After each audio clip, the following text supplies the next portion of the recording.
Title: She Made Me Leave My Friends, and Then She Betrayed Me, Part 1/3. Okay. I know how this sounds. She made me leave my friends? Like I'm some weak pushover who got caught in a toxic relationship and now wants sympathy on Reddit. But this isn't that. At least, not just that. This story isn't about heartbreak. Or regret. Or even revenge. It's about what really happened the night I found out who she was. To understand how I got here, I have to go back a bit. Before her, there was us. Me, Jake, Connor, Danny, and Liv. The four of us were inseparable. Friends since freshman year of college. We did everything together: spring break trips, late-night D&D campaigns, Friendsgiving every November without fail. If you've ever had a chosen family, you know what I mean. Then came her. Emily. We met at a bookstore, because of course we did. She was standing in the horror section flipping through a tattered copy of House of Leaves, and I made some dumb joke about it being cursed. She laughed. We talked. We got coffee. You know the story. She was smart, sarcastic, kind of intense. Eyes like she could see straight through you. From the first week, she had that vibe. Like she'd been through some serious stuff but never talked about it unless you really got close. I was hooked. And I wasn't the only one who noticed it. Danny called her a red flag wrapped in a wool sweater. Liv said she gave off Stepford goth energy. Connor was more chill, but even he raised an eyebrow when I brought her to game night and she spent half the evening staring at the bookshelf behind us like she was looking for a way out. Still, I defended her. Over and over. She's just shy. She's had a rough past. She needs time. It got worse after I moved in with her. Not right away, though. At first, everything was perfect. She made pancakes on Sundays, wrote little notes in my lunch when I had work. I was floating. Then she started suggesting I spend less time with my friends. Danny kind of dominates every conversation, doesn't she? She'd say casually. Or, do you ever notice how Liv low-key flirts with you when I'm not around? Connor, she ignored. At first, it felt like protectiveness. Like she wanted me to herself, and honestly, I liked being wanted. But then came the tests. She'd tell me she had a bad feeling about something. Like, don't go out with them tonight, I had a nightmare about it. Or she'd get sick right before I was supposed to meet up with the others. And every time I stayed, she'd smile like I'd passed some invisible exam. It kept happening. And slowly, the meetups became fewer. The texts slowed. I made excuses. Until one day, they stopped inviting me. And I told myself it was okay. Because I had Emily. And she got me. Right? Then came the weekend at her family's cabin. It was remote. Like, no signal, no neighbors, no emergency services for miles, remote. She said we needed time away. A reset. Just the two of us. I agreed. The cabin was old. Creaky floorboards. Wood-burning stove. No Wi-Fi. There was a weird smell when we walked in, like iron and mildew, but Emily just laughed and said, "Smells like home." That night, she made stew. We drank wine. Played a board game by candlelight. It felt almost magical. Until I woke up at 2:47 a.m. to find her gone. I called for her. Nothing. I stepped outside and found her standing barefoot in the snow, wearing only a nightgown. She was staring into the woods. Not moving. Not shivering. Just staring. Emily? She turned slowly, like she hadn't heard her name in years. They followed you here, she said. I froze. What? You brought them. I told you not to. I was shaking. Who? What are you talking about?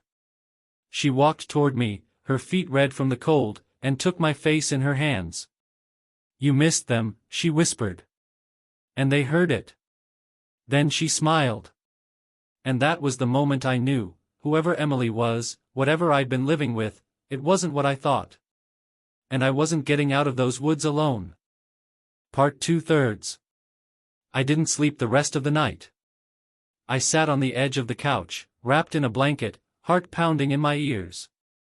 I kept expecting Emily to come back inside and tell me it was all a joke. That she was messing with me. That the weirdness in her voice and the way she said, "You brought them," was just some twisted prank. But she didn't come back in. Not for hours.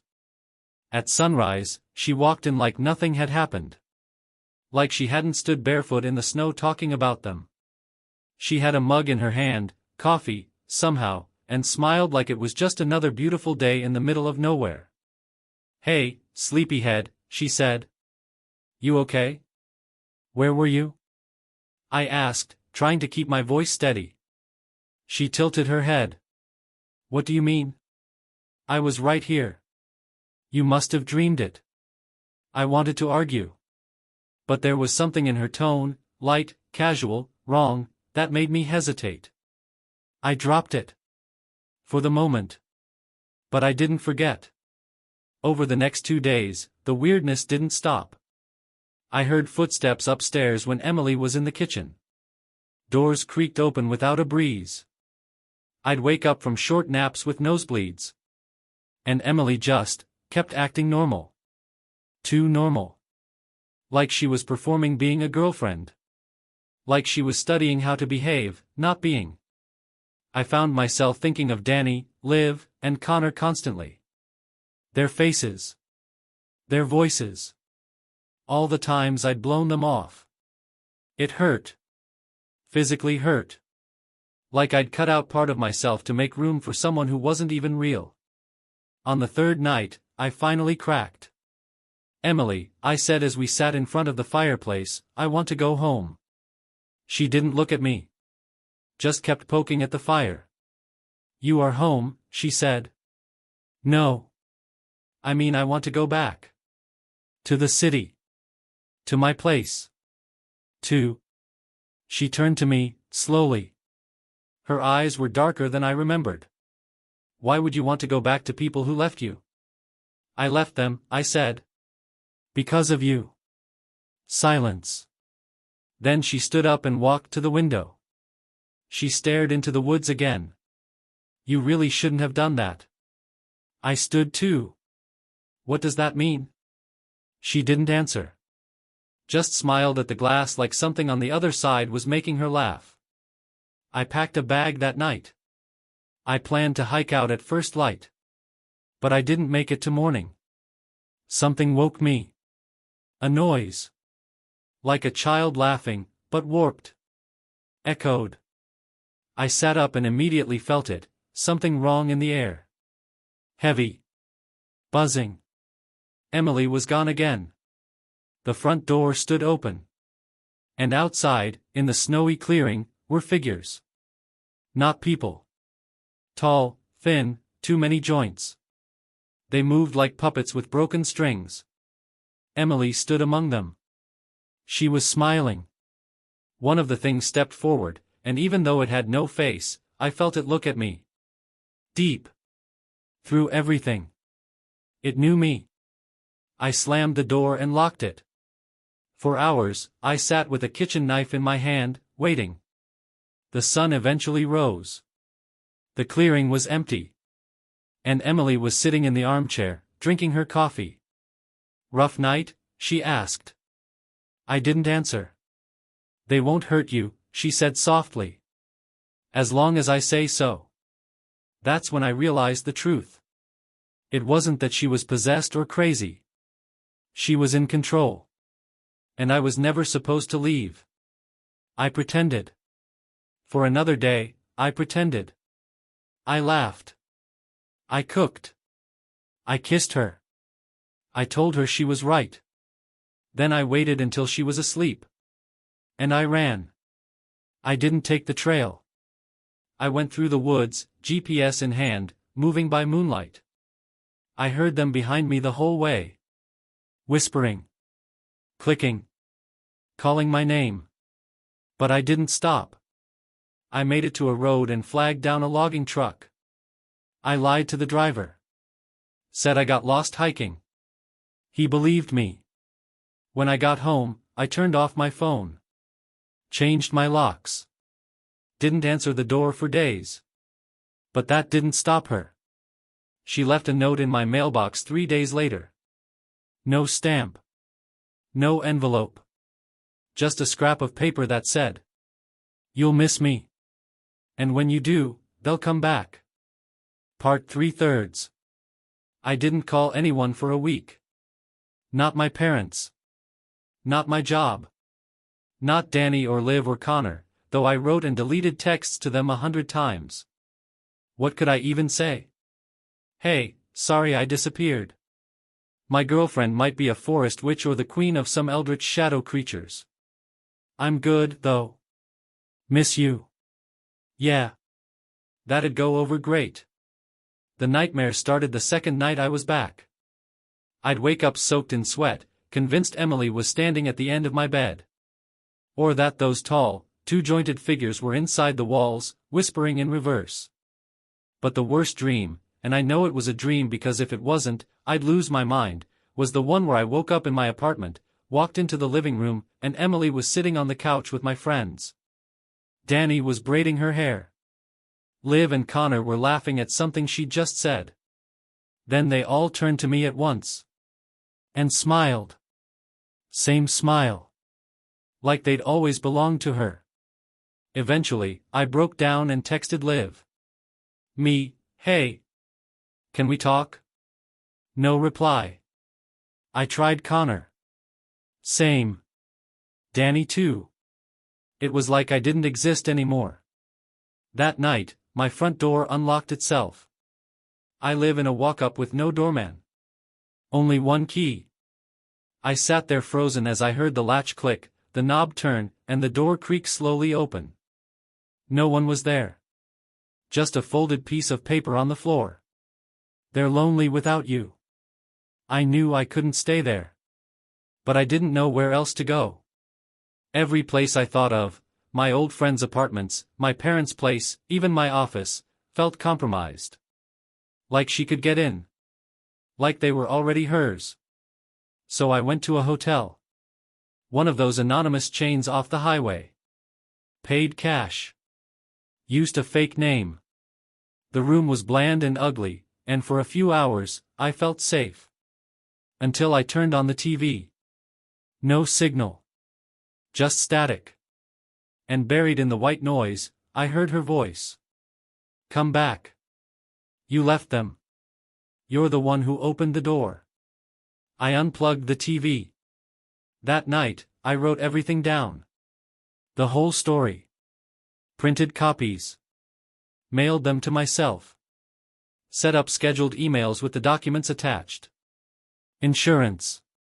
If something happened to me, someone would know. And then, like a total idiot, I did the thing horror movie characters always do. I went back. I told myself I was going to burn the place down. Salt the ground. Smash whatever altar or gateway or twisted nest she'd built. I bought gas cans. Lighters. I even brought an iron crowbar because I read somewhere that iron messes with spirits. Yeah. Read it might save my life, I guess. The cabin looked exactly the same. Snowy. Quiet. Peaceful. But I felt it watching me the second I stepped onto the property line. The trees leaned in. The air was thicker. I tried the front door. Unlocked. Of course. Inside, nothing. No Emily. No figures. Just the faint smell of lavender and wood smoke. I walked from room to room, heart hammering. It all felt too quiet. Then I found the mirror. A full-length one I didn't remember being there. It stood in the bedroom, leaning against the far wall. In the reflection, the room looked normal. But I didn't. My reflection was smiling. I wasn't. I turned around fast. Nothing. No one behind me. When I looked back, the mirror was empty. Just the room. No me. Then the reflection stepped forward. Out of the mirror. I wish I could say I fought it. That I was brave. But I screamed. Dropped the crowbar. Ran. The thing that looked like me didn't chase me. It just stood there, watching. Grinning. I made it to the car. Peeled off. Didn't look back. The next morning, there was a voicemail on my phone. No number. Just her voice. You can't run from where you belong. That was 6 weeks ago. Since then, I've changed my name again. I move cities every few days. I don't sleep more than an hour at a time. But the letters keep finding me. Folded in my socks. Slipped into my groceries. Taped to the mirror in a gas station bathroom. Same handwriting. Same message. They're getting impatient. I don't know how to stop them. I don't know if I can.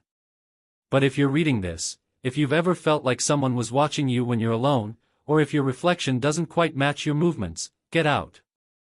Delete her number. Cut ties. Don't answer the knock at the door. Because once they find you, you don't get to leave.